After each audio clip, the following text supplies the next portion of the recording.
Liberia is participating in the 30th session of the United Nations Framework Convention on Climate Change here in Belém, Brazil. As we participate in this section, you will be hearing from the Executive Director, Environmental Protection Agency, Dr. Emmanuel Yapawolo, and other key stakeholders that have come to ensure action is actually on the ground. So with this, let's tune in to the Executive Director first, and then we move into other stakeholders.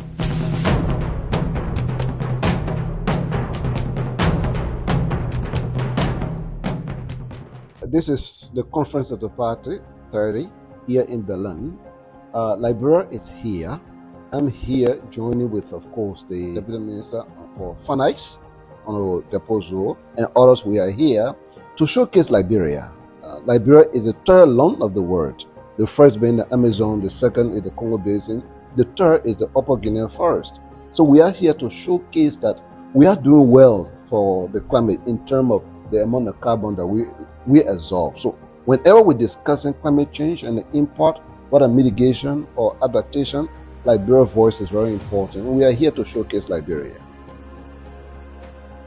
So one of the first things we're going to be doing here is to show this atlas. It's called the Natural Capital Atlas of Liberia. We have prepared this book to be able to showcase the richness of our country, biodiversity, climate change, mitigation, culture, heritage, and everything about Liberia, making Liberia a place of investment. So that when you go through the atlas, you're able to read different aspects of Liberia, our mangrove system, our rich forests, different kinds of animals, just everything about Liberia is captured here. We're going to be launching that. Another one we'll be doing here will be to also launch our nationally determined contribution, that NDC 3.0. Basically, what is in that document is that by 2035, we'll have cut emission by 64%, with 10% being unconditional and 54% being conditioned on international support. We are here to showcase also the arrest agenda for inclusive development.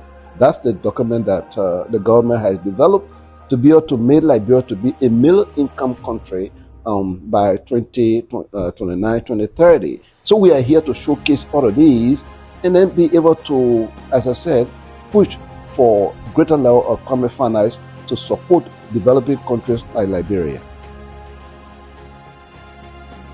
The launch of the Allies and the NDC 3.0 will be on the 10th, that's November 10, 2025, here in Berlin. The time is 2 p.m. At the Liberian Pavilion. This is maybe this is the second time for Liberia to be hosting a pavilion. I think the first one was in Dubai, and then last year we did not have any, but this year is so much organized because a lot of activities will be going on in the pavilion to be able to showcase Liberia. So so the launch will be of the Allies will be on Monday, that's November 10 at 2 p.m. at the Liberia Pavilion.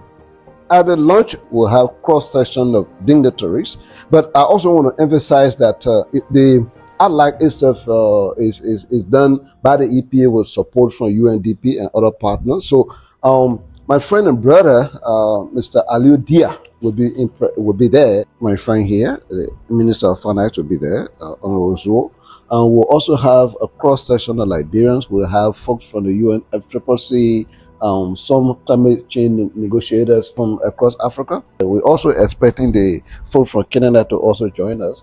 So it's going to be a beautiful event. I'm glad that the Liberian community have come together, especially the government of Liberia and our development partner, particularly the UNDP, the World Bank, the IMF, to give support for climate finance initiative in Liberia.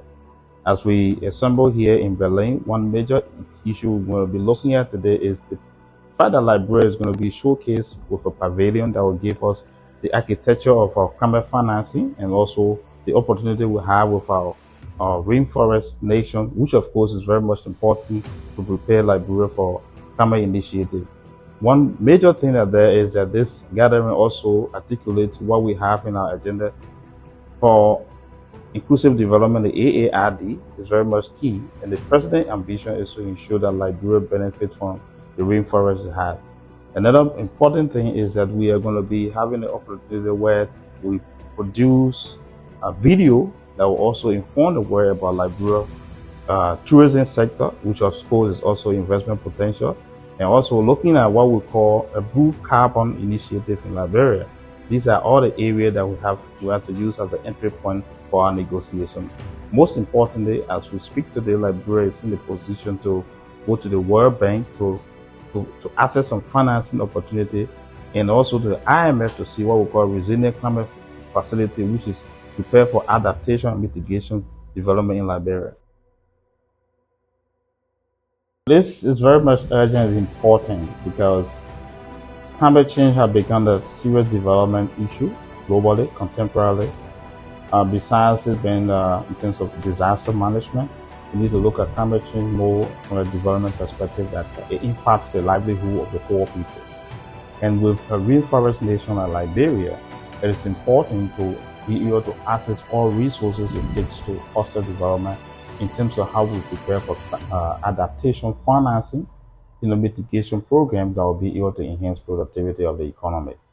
Looking at Liberia as a country that has 43% of the Guinea forest, it's also important that we come up with innovative financing strategy where at the end of the day, as a country, we can be able to issue green bond for countries to be able to access financing for our development. Meaning looking at area energy, infrastructure, road, and also transportation across the country. That is something that the AARD has addressed, and we are looking forward to working with development partners to ensure that we implement this within the 4-year period of our development program.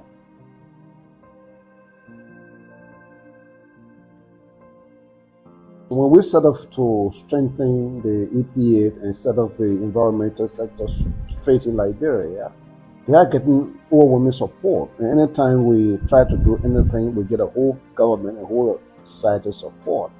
This is represented by the Honorable Minister even joining us to elevate our voices. For instance, one of the instruments we signed up while we've been here is the Tropical Forest Forever Facility. It's been proposed by the government of Brazil. It's a $125 billion proposal. The goal is to keep the forest standing. We are arguing that since the forest is saving the world, people need to be paid to keep that forest standing so as to support their livelihood. So the TFFF is called, which we have signed it as the government in Liberia. We have endorsed that, and that is going in full swing. I think it was launched yesterday or day before yesterday. And so we are just very humble, gratified, happy that even anytime we do work like this, the Honorable Minister at the post role is always with us, somebody who is very passionate about the development of Liberia, helping us with the financial links and everything that's supposed to go on to get us straight so we are on the right path. I'm very humble. Look at the overwhelming support. First, when the President of Liberia, His Excellency Joseph Yuma Boakai, there are instances where we face with certain difficulties, we go to him directly.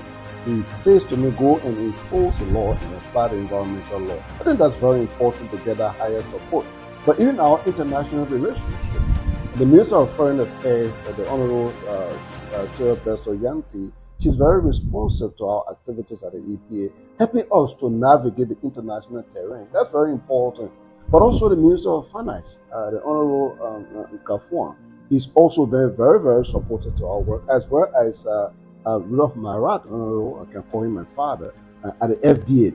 But civil society, the people are many to name all, right? What are public works, what are our board and our board chair, what are the Central Bank of Liberia and governor? We get a whole of society support, even from the development partners, from our friends in the UNDP,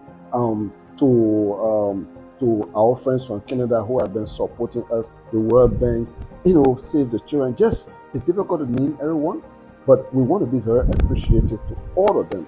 Anybody who is helping Liberia, who is helping the EPA and the government, both in country and outside the country, we say thank you for your work. I think the country is on the right path, and eventually we will get there.